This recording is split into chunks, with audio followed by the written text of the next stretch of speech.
এক চামচ ভাত তুলেছি। নমস্কার, আমি প্রিয়া সুন্দরবন কুকিং এ সবাইকে অনেক অনেক স্বাগত। শুক্রবার আমার দাদার ছেলে মানে আমার ভাইপোর অন্নপ্রাশন, মুখে ভাত। দুদিন আগে থেকেই আমার মানে যাওয়ার কথা, কিন্তু আজকে হচ্ছে বৃহস্পতিবার। আজকে এখন এই বিকালবেলা মানে সন্ধে প্রায় হব ভাব। তো এই টাইমে আমি এখন যাব একটু স্বর্ণকারের দোকানে আমার ভাইপোর জন্য কিছু কিনতে। তো কি কিনবো সেটা তোমাদেরকে এখন বলবো না, সেটা ঠিক সময় মতো তোমাদেরকে দেখিয়ে দেবো। তো সম্পূর্ণ পর্বটা সঙ্গে থাকো, সাথে থাকো। আর যারা এখনও আমার চ্যানেলটিকে সাবস্ক্রাইব করোনি, জলদি চ্যানেলটিকে সাবস্ক্রাইব করে দাও। তো চলো পর্বটা দেখতে থাকো, আশা করছি ভালো লাগবে। আর মায়ের ওখানে গিয়ে কি করছি সম্পূর্ণ পর্বে তোমাদেরকে দেখাবো। প্রথমেই চলে এসেছিলাম স্বর্ণকারের দোকানে। তো এখানে আমি যে জিনিসটা আর কি নেবো আমার ভাইপোর জন্য, সেটা কিন্তু আমি এক সপ্তাহ আগে থেকেই অর্ডার করেছিলাম। তো আজকে ডেট ছিল দেওয়ার। আর কি কিনছি সেটা তো তোমাদেরকে এখন দেখাবো না, সেটা আমি যখন ভাইপোকে দেবো তখন তোমরা বুঝতেই পারবে। আর এই যে বাপের বাড়ি যাওয়ার পথে রওনা দিয়েছি, আর বৃষ্টিও শুরু হয়েছে। বাপিকে রেনকোট গায়ে দিয়ে নিয়েছি। আর বাপের বাড়িতে এসে কিছুক্ষণ ঘোরাফেরা করার পরে দেখো কাজকর্ম তো আছেই আছে। এখানে চিংড়ি মাছ নিয়ে এসেছে, সেই চিংড়ি মাছগুলো কাটতে বসেছি। এটা হচ্ছে আমার ভাইপোর দিদা, আর এটা হচ্ছে আমার ভাইপোর ঠাম্মি। দুজন দুই পাশে বসিয়ে আমি চিংড়ি মাছ কাটাচ্ছি, আর আমি পিসি। তো কেন তুমি কি একা কাটতে পারো না? তোমার কি হাত নেই, পা নেই? আমার সবকিছু আছে, কিন্তু একা তো পারবো না। এখন চিংড়ি মাছ কেটে এইবার গামলিতে ফেলিয়ে ধুয়ে নিচ্ছি।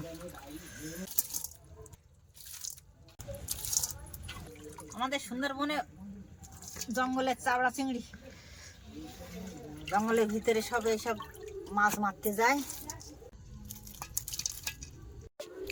এই যে চিংড়ি মাছ কাটার পরে দুটো রোল আর এটা হচ্ছে পেঁয়াজি নিয়ে বসে পড়েছি। চিংড়ি মাছগুলো মা এখন ভেজে রাখবে।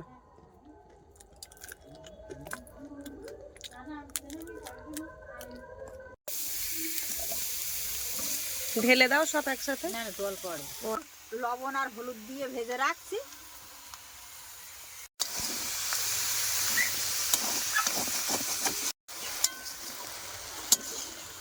রাত্রে তো চিংড়ি মাছগুলো ভেজে রেখে দেওয়া হয়েছিল। এখন পরের দিন সকালবেলা এই যে পিসি এখানে তরকারি কেটে দিচ্ছে। আর সকালবেলা কিন্তু অনেকেই খাওয়া দাওয়া করবে, তো সেই জন্য আমি রান্না করছি কুমড়ো আলু দিয়ে, সয়াবিন পুঁই শাকের ডাঁটা দিয়ে রান্না করছি। আর কি করছি সেটাও তোমাদেরকে দেখাচ্ছি। আলু ভাজা কাটছে পিসি ওদিকে, আর ওদিকে কুমড়োর তরকারি রান্না হয়ে গেছে। আর এবারে ডাল করছি, আর এই সাইডে পায়েস বসিয়েছি।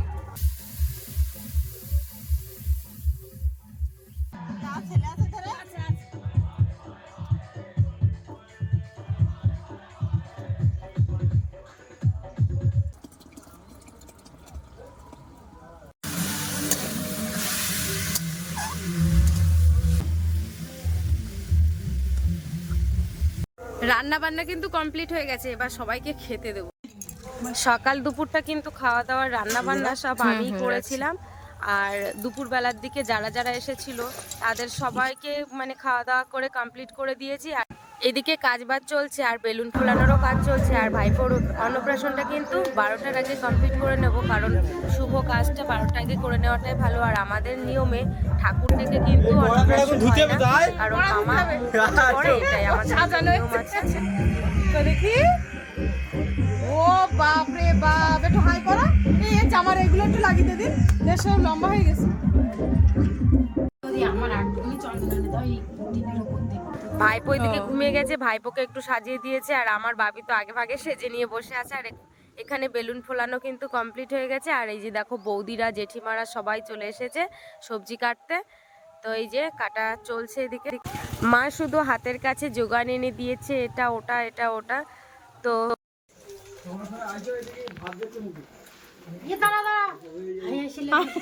আগে ওইটা গলায় পড়াবো।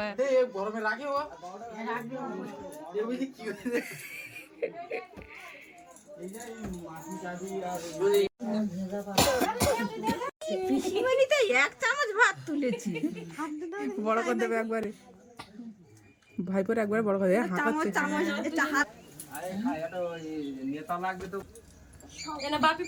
সামনে দেখতে না, এখান থেকে ঢোক। পিছিয়ে আংটি পড়া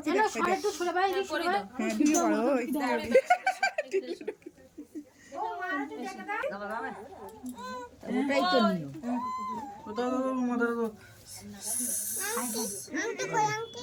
মনে হয় পছন্দ হয়নি আন্টি হয়েছে।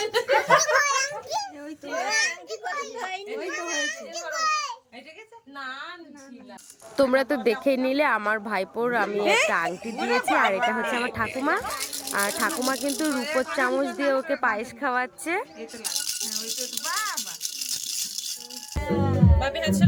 বেশি করে ভাত খাও।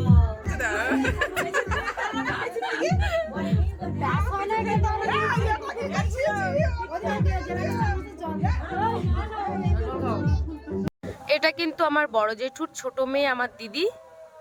বাড়িতে সবাই এক এক করে সব আত্মীয় স্বজনরা চলে আসছে। আর এদিকে দেখো আমি রান্নার কাছেও চলে এসেছি। এখানে কিন্তু বৌদিরা জেঠিমারা সব কিন্তু বেশ সবজি কেটে দিয়েছে। আর এখানে জেঠু এসে কিন্তু আমাদের রান্নাও কিন্তু শুরু করে দিয়েছে, কারণ এত লোকের আয়োজনে রান্নাটা তো একটু মানে তাড়াতাড়ি না করলেও তো শেষও করতে পারবে না, তাই না? সবার প্রথমে করেছিল পায়েস। সেদিন কিন্তু আমিও প্রচুর চাপের মধ্যে ছিলাম, তো তবুও তার মাঝখান দিয়ে এসে এসে কিন্তু ছোট ছোট করে একটা একটা ক্লিপ নিয়ে যাচ্ছে। এই যে দেখো আমার বাবা আর পিসিমশাই আর ঠাম্মি এখানে আছে। এই যে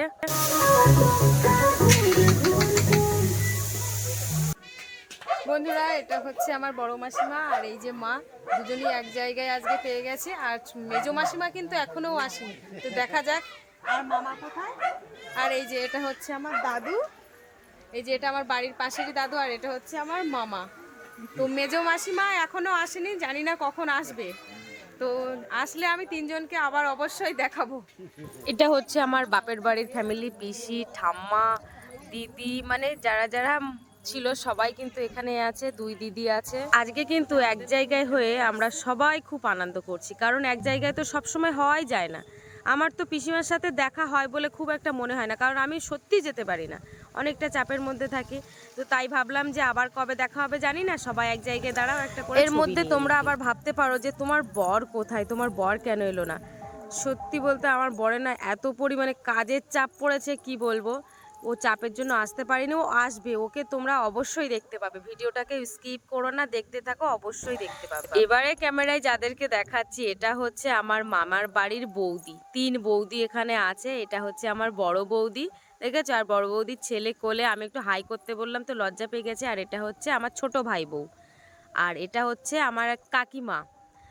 আর এই যে পেছনে পিঙ্ক কালারের যে শাড়ি পরেছে, ওটা হচ্ছে আমার মেজো বৌদি, আর মেজো বৌদির মেয়ে ওটা, দেখেছো? সবাই একসাথে। আর মামিকে দেখাতে পারলাম না, এখন মামি কোথায় গেছে তা কি জানি। মেজো মাসিমা ঘুরছে, মানে সবাই একসাথে মোটামুটি আছে। আমরা এখানে কিন্তু খাওয়া দাওয়ায় বসে গেছে, প্রথম ব্যাচ বসিয়ে দিয়েছে। আর এই যে এটা হচ্ছে পিসি, মানে আমার বাড়ির পাশের পিসি। এ আমার মানে পুরো টোটাল আজকে কাজকর্মর হেল্প করেছে, প্রচুর কাজ করেছে। আর মাকে তো পাওয়াই যাচ্ছে না, তা মাকে বললাম একটু দাঁড়াও, ক্যামেরায় ক্যাপচার করি। হ্যাঁ, আর একটা কথা, আমি কিন্তু প্রচুর নাচ করেছি। সে নাচের ভিডিওটা তোমরা দেখতে পাবে ফেসবুকে। আর হ্যাঁ, এই ভিডিওতে আমি দিয়ে দেবো ফেসবুকের লিংক, যারা যারা ওই নাচ দেখতে চাও অবশ্যই কিন্তু ফেসবুকে চলে যাবে। আর এখানে দেখো আমার বড় মাসিমা, আমার শাশুড়ি মা খেতে বসে গেছে। আর আজকের দিনে আমার বাপের শরীরটা খুব খারাপ, ও তো কিছুই খেতে চাইছিল না, ও খায়ও নি, ওর ঠাম্মির পাতে যেটুকুনি খেয়েছে ঠিক সেটুকুনি। আর আমার শ্বশুর মশাই একটু দূরে বসেছে। সবার খাওয়া দাওয়া হয়ে গেলে লাস্টের ব্যাচে আমরা বসেছি। এটা হচ্ছে আমার দেওর, আর ওটা হচ্ছে আমার ভাগনা। তারপরে দেখো এবার আমার বরকে দর্শন দিয়েছে। আমার বর ঠিক সবার লাস্টে এসেছে। ওর শরীরটা খুব খারাপ, ও একদম খেতে চাইছিল না, জোর করে নিয়ে খেতে বসিয়েছে। আর পাশে আমার মাও বসেছে। আর আমার বাবু কিন্তু একটাও মানে মাংস পর্যন্ত নিয়নি, মানে ওর এত শরীর খারাপ। ও মিষ্টি দই এত পছন্দ করে, সেগুলোই খেলো না ঠিকঠাক।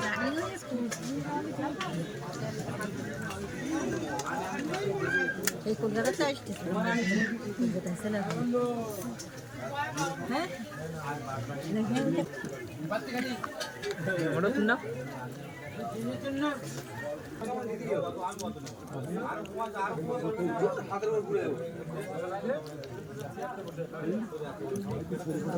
এই ভিডিওর পর্বটা এই পর্যন্ত। দেখা হচ্ছে পরবর্তী পর্বে, ততক্ষণ তোমরা সঙ্গে থাকো, সাথে থাকো।